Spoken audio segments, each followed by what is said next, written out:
93 सालाची condition लय बेकार होती.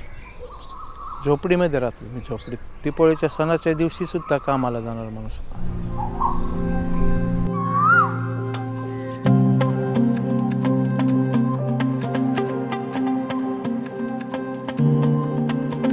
सौर ऊर्जेची अशी स्कीम निघाली तर पहिले आम्ही एक चौरचं ह्या चौरचं चालू केलं तर ते आम्हाला मिळालं.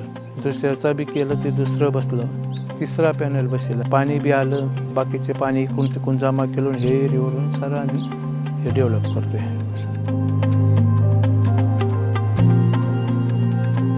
तसं जर पाण्याचा जर वापर केला तर आमची इथं 200 झाडंसुद्धा जगू शकत नाही. पण पाणी आम्ही व्यवस्थित वापरतो म्हणून कसं तरी 1500 झाडापर्यंत आम्ही आतापर्यंत गेलो त्या पाण्याच्या नियोजन. फायदा एकच आहे सोलरवरून का लाईटची भीती नाही. 4 वर्षाचा मुलगा सुद्धा मोटर चालू करू शकतो. म्हणजे आपल्याला भीती वाटणार. जसं इलेक्ट्रिक आहे, लाईट आहे, कधी काय होईल त्याचा ठेपा नसतो, तिथं भी वाटतं. पण इथं तसं काही वाटतच नाही.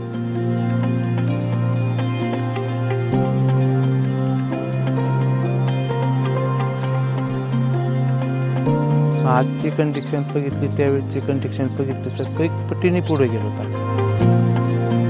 अशी आमची प्रगतीचा वाटा चाललेला आहे.